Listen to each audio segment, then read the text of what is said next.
A pleasant day to each and every one.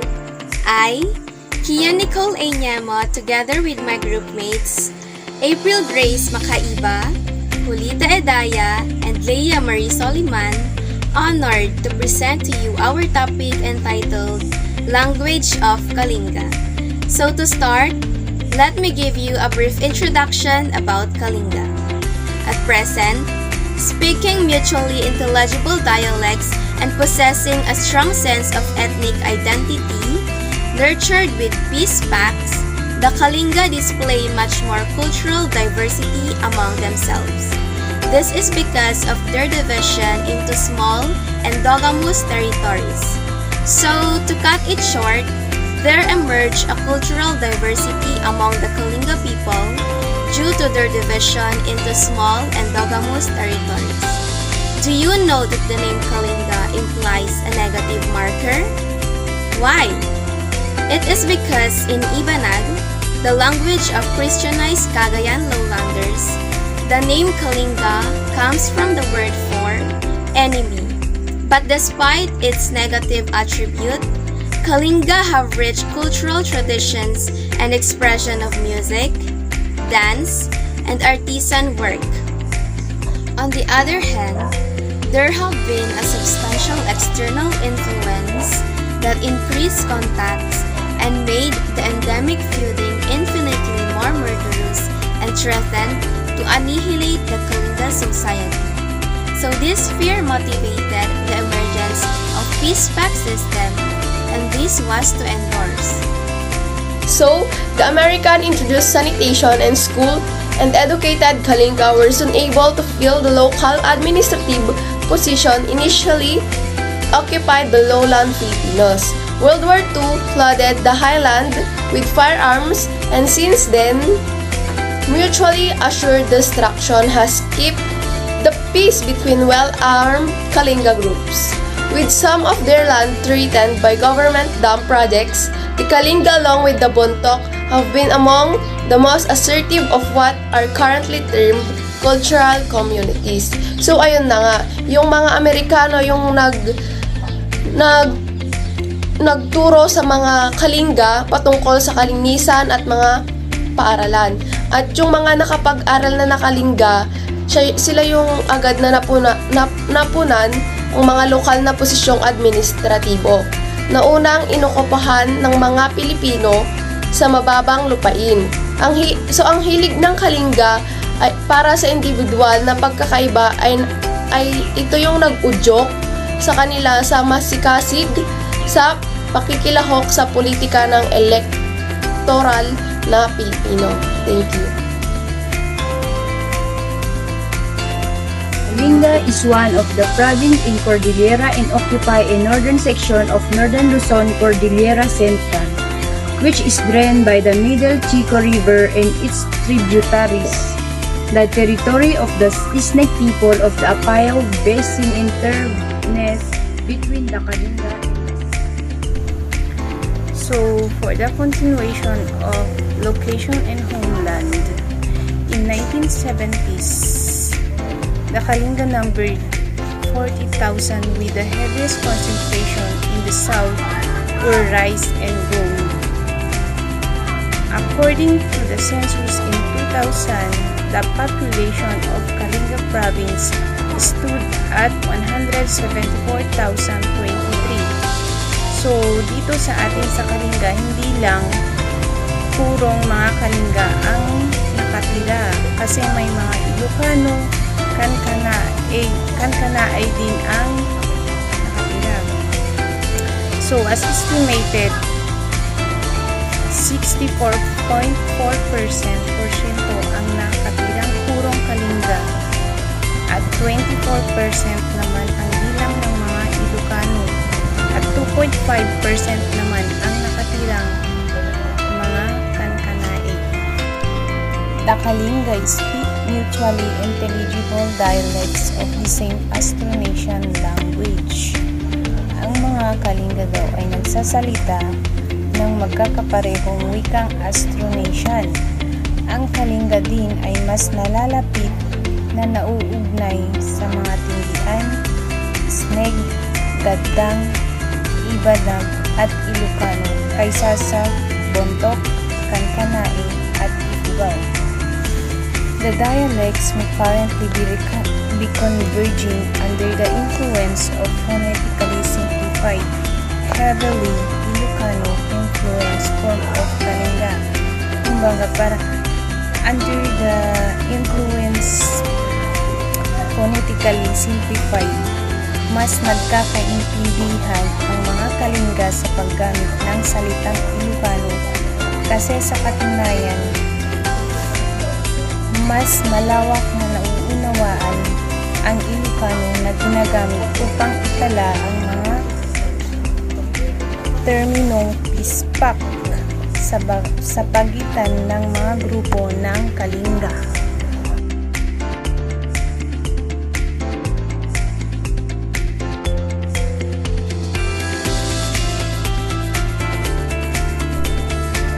There are 8 dialects spoken in Kalinga: the Butbut, Limos, Lubwagan, Mabaka, Madukayong, Southern Kalinga, Tanugan, and Banao-Putnam.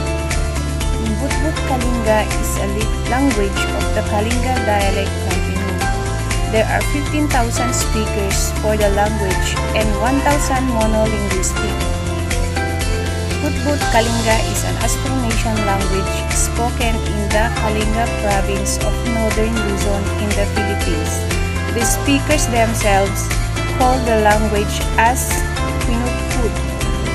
It is spoken in Tinglayan Municipality, the barangay of Bugnay, Uskalan, Butbut proper, Lukong, and Nibat village. In Tabuk Municipality, Binongsay, Ileb, Kataw, Laknog, and Pakak village.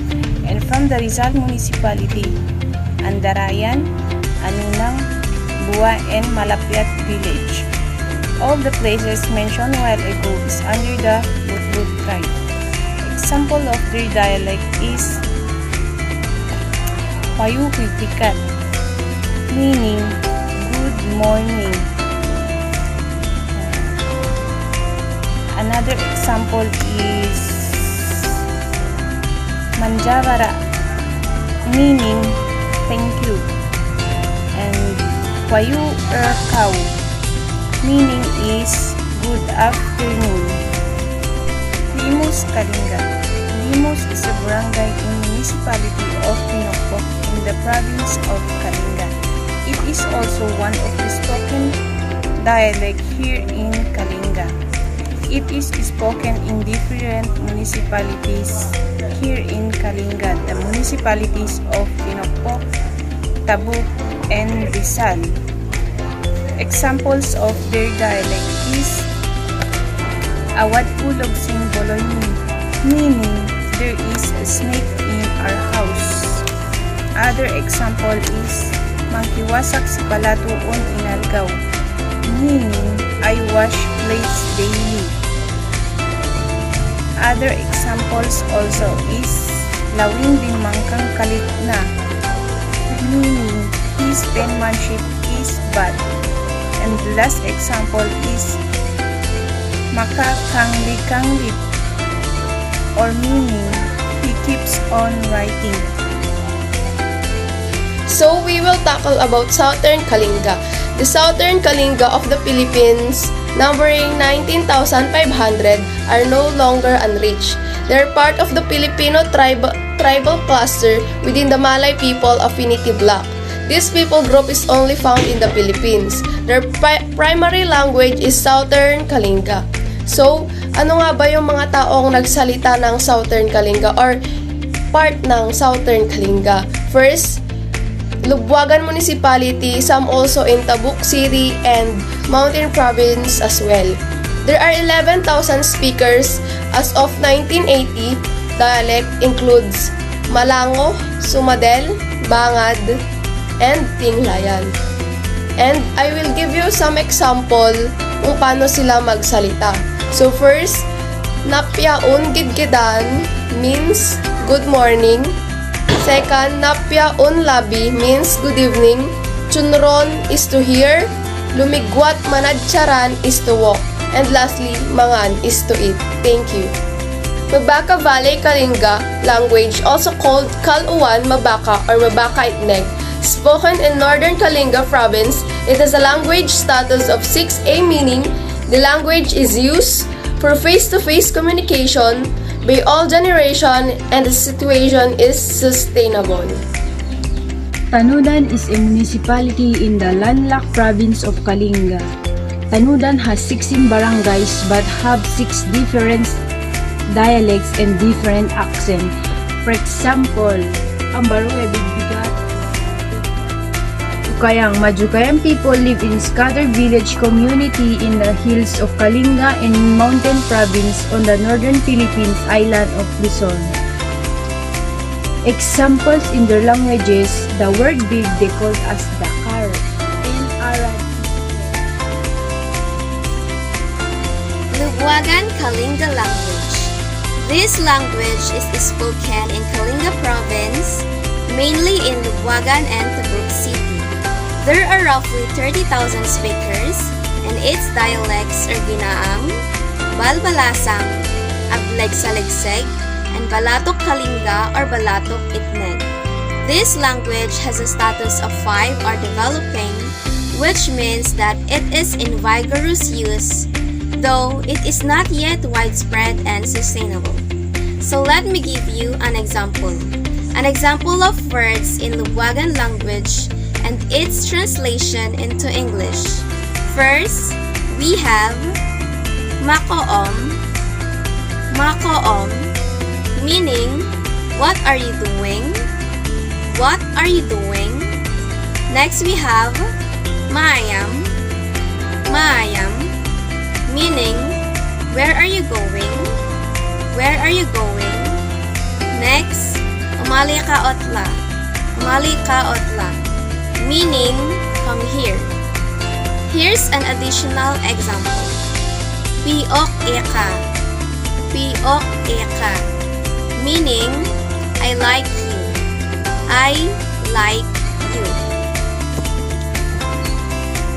Next, we have Banaw Itneg language.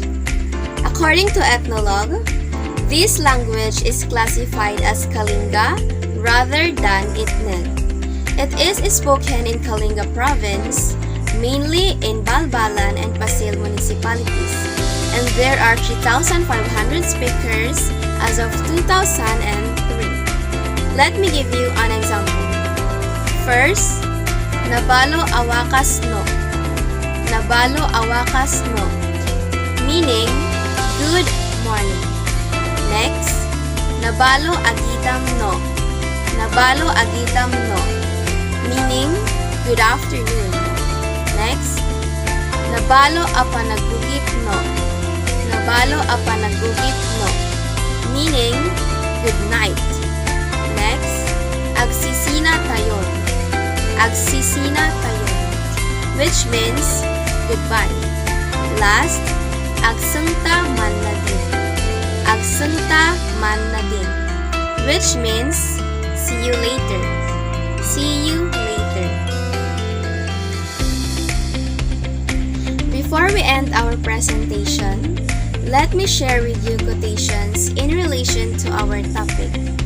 According to Frank Smith, one language sets you in a corridor for life. 2 languages open every door along the way. We have another one. You can never understand one language until you understand at least 2. And that is according to Geoffrey Williams. That ends our presentation. Thank you for listening.